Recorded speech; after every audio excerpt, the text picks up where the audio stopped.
모이기도 쉽지 않고.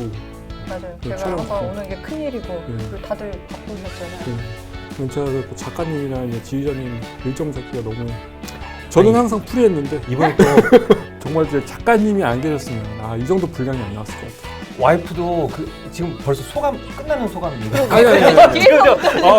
뒤에서부터 촬영해요. 뒤에 잘라야 되겠다. 이거. 소감부터 가요 그러면. 아니. 저 지금 소감을 계속 생각해야 돼요. 쥐어 짜내야 돼요.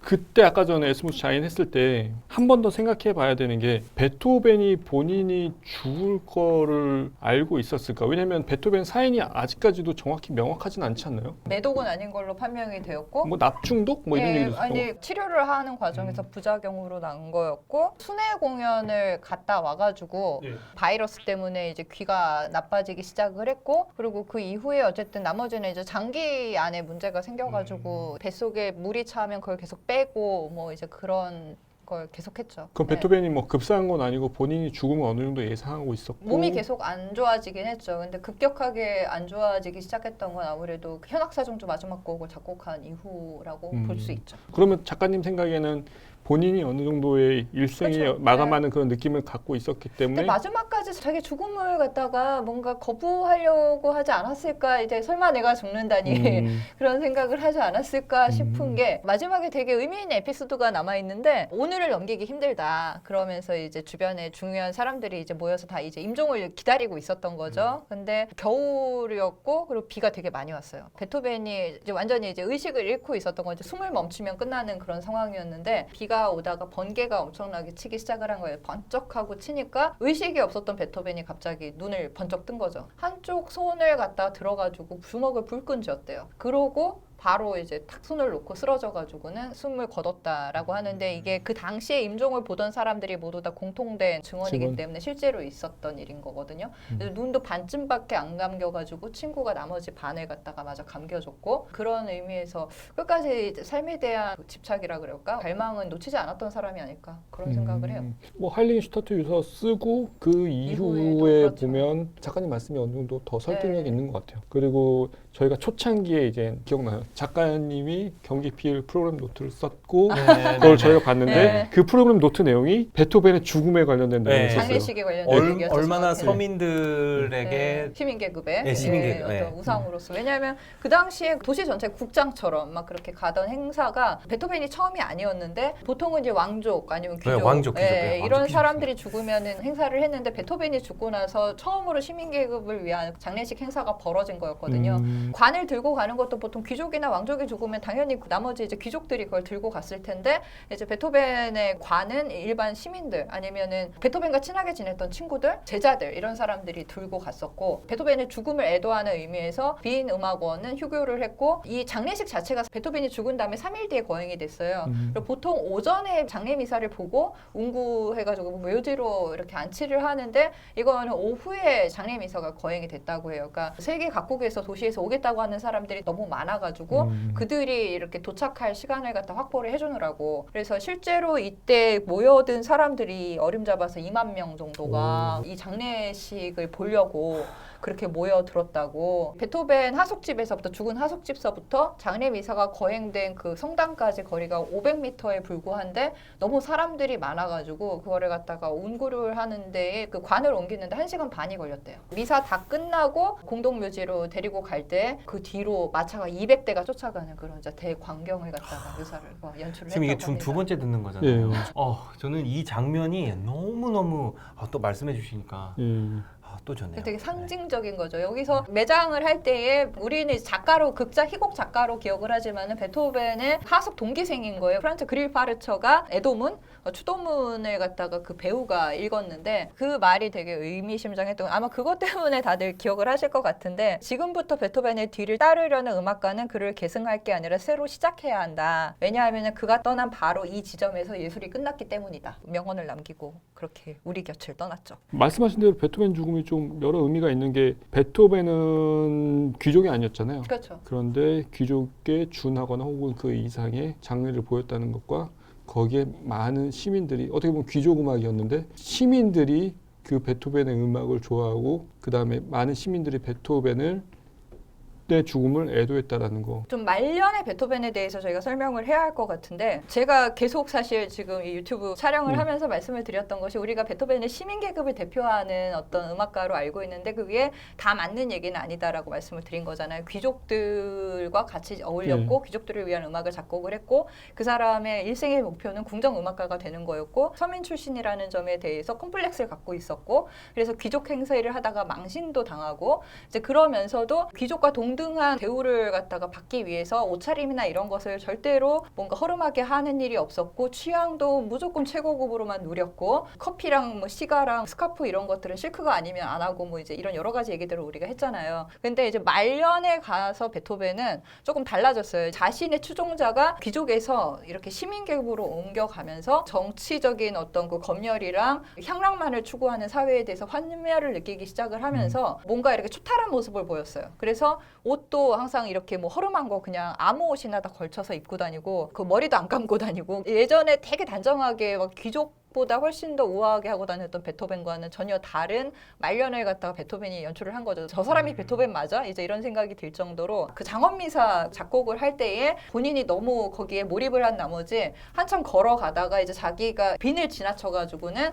너무 먼 곳까지 간 거예요. 이제 어두워지고 그리고 자기가 어디 와 있는지 모르는 거죠. 이제 그러다가 경찰들이 발견을 했어요, 그 사람을. 그래서 이런 사람이 도시 근처에 있으니까 위험하다 그러면서 이제 경찰서로 끌고 갔죠. 이제 베토벤의 친구들이 와가지고는 베토벤이라고 그러고 얘기를 하면서 데리고 가려 그러는데 경찰들이 그 위대한 베토벤이 이러고 다닐 리가 없다. 니들이 지금 날 속이는 거지. 이런 식으로 얘기를 할 정도로 역변한 그런 식으로 말년을 보냈거든요. 그런 면에서 그 사람도 뭔가 세속적인 욕망을 계속 추구를 하던 젊은 시절을 보내면서 여러 가지 경험치가 쌓이면서 세속적인 욕망이 전부가 아니다. 라는 것을 갖다가 깨달음을 얻고 나중에는 뭔가 좀 환골탈태해서 승천한 그런 케이스가 아닐까 저는 좀 그런 생각을 해요. 장례 때도 얘기했지만 베토벤 이후에는 예술은 끝났다. 네. 뭐 그렇게 얘기가 나왔었고 전혀 새로운 음악을 해야 된다에도 불구하고 여전히 저희는 베토벤의 계승한 음악을 하고 있고 계승이라기보다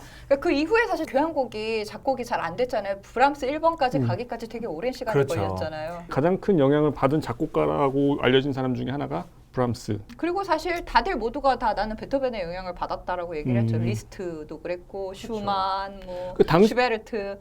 그 이후에 베토벤의 어떤 음악을 본인이 직접 계승한다고 얘기한 작곡가들은 뭐 브람스부터 해가지고 브람스도 본인이 계승한다는 얘기는 안 했어요. 그래요? 그치, 평론가들이. 사람들이 그렇게 얘기를 한 거. 예. 재밌는 그게 하나가 뭐냐면 어떤 작곡가가 있었는데 그 작곡가가 8번 심포니까지 썼어요. 왜 9번 심포니를 안 쓰느냐 이렇게 얘기를 했더니 그 작곡가가 하는 얘기가 9번 심포니가 하나밖에 없고 이거 이후에 어떻게 내가 더 작곡을 하겠느냐. 그만큼 베토벤 9번 심포니가 굉장히 많은 그 작곡가들 그리고 많은 음악인들에게 영향을 미친 것 같아요. 음악 활동뿐만 아니라 삶 속에서도. 베토벤이 죽음으로 인해서 어느 정도 나뉜다고 생각을 하세요? 클래식 음악이? 베토벤의 영향력은 끊긴 적이 없다고 저는 생각을 해요. 사실 그 이전에 바흐라든가 모차르트라든가 하이든 같은 경우는 물론 그 이후에도 연주는 되긴 했지만 그들의 음악은 한동안 잊혀졌다가 나중에 발굴이 되는 그런 순서를 겪었는데 베토벤은 살아있을 때 연주가 되고 나서 그 사람이 죽은 다음부터도 그 음악들이 연주가 안 된 적이 단 한 번도 없거든요. 계속해서 지금까지. 계속해서 영향을 줬다고 생각을 해야지 뭐 베토벤 이전과 이후로 나누는 건 의미가 없을 것 같아요. 저도 동의해요. 말러나 브루크너 대작곡가들도 베토벤 9번뿐만이 아니라 베토벤 교향곡을 계속 연주를 했었고 이어가는 게 더. 네, 그리고 후대 작곡가들에게 어떤 압박이 됐겠죠. 이제 뭘 해도 베토벤과 비교가 돼야 하는 상황이니까. 베토벤이 죽은 지 250년이 아니 지난 태어난 지 250년. 태어난 지 250년. 저희 25회 했는데 마지막까지.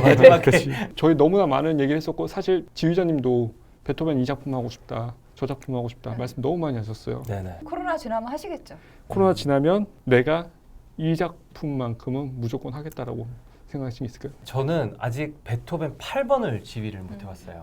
베토벤 6번, 베토벤 3번도 지휘 못 해봤고 2번도 지휘 못 해봤어요. 반타작이시네요. 기회가 없었어요. 그럼 그 중에 이제 일생 동안 딱 베토벤 한 작품만 연주할 기회가 생겨요. 그러면 저는 그러면 4번이라고. 4번이요. 네, 4번은 저의 최애 작품이거든요. 베토벤 4번이 없었다 그러면은 글쎄요. 지휘 공부했었을 때 그만큼 애착을 가지고 그 열의를 가지고 제가 20대를 보냈을 수 있었을까? 아, 그 정도. 그런 생각이 들고 그다음에 이제 사실은 베토벤의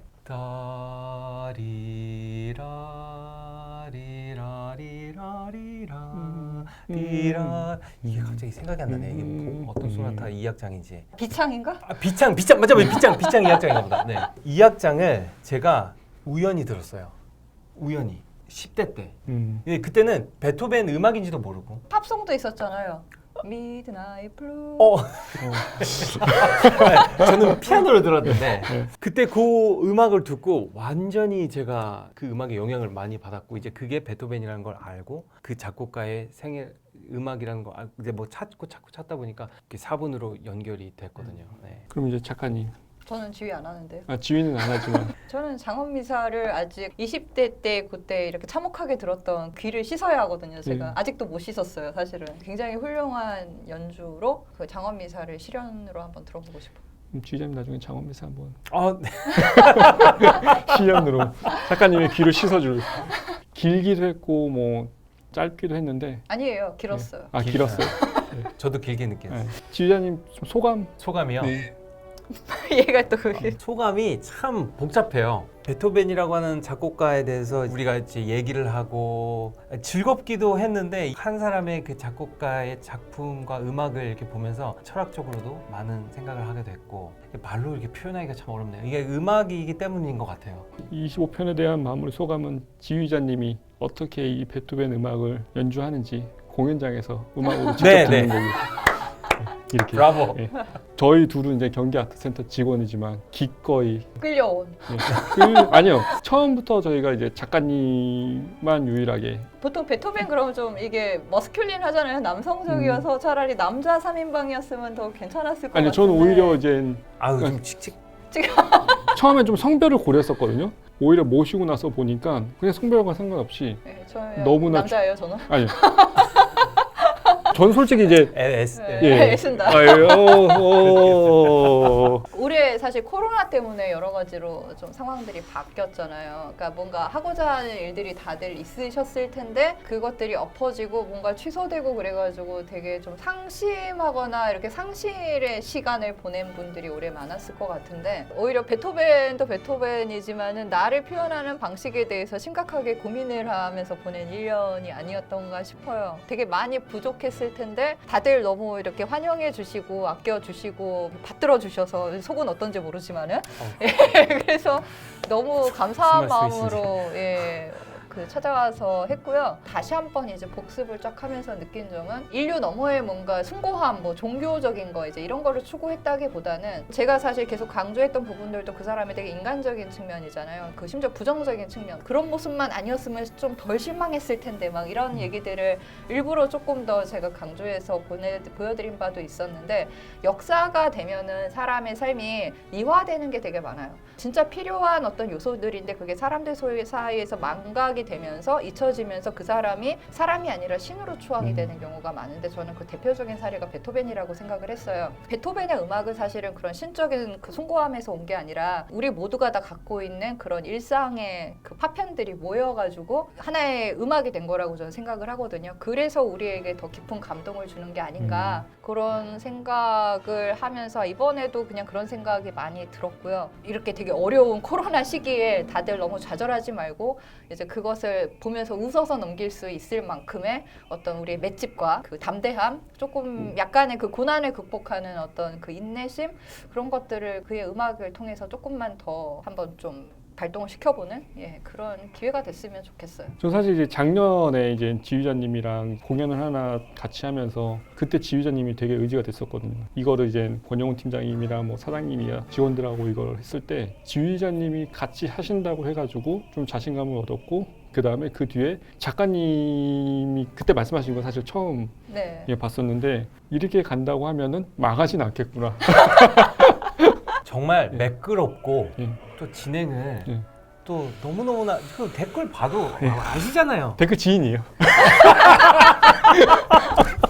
내년에 또 이제 지속이 된다고 하면 제가 조금 힘들더라도 작가님 꼭 모시고 지휘자님 꼭 모시고 그때는 이제 저희뿐만 아니라 경기 필하모닉 그 단원분들 뭐 연주도 같이 하면 너무 좋지 않을까 하는 제 생각만 있고요. 이 생각이 사장님께 잘 전달이 될지는 내년에 뭐 결과를 보면 알 수 있겠지만 올해 의미 있는 네, 되게 예. 의미 있게 보낸 것 네, 같아요. 정말이에요. 네. 의미 있는 활동을 했다고 생각하고요. 마시모 사장님 사랑합니다. 여기 마무리는 마무리는 그렇게. 네, 말을 그래서 잘 해야죠. 저희 마지막 3명 인사는 한꺼번에 같이 하는 걸로 할까요? 네. 하나, 네. 둘, 셋. 감사합니다. 감사합니다. 수고하셨습니다. 너무 수고하셨습니다. 아, 고맙습니다. 우리 이거 예! 기념 사진 하나 찍고 갑시다. 기념. 피디님까지 같이.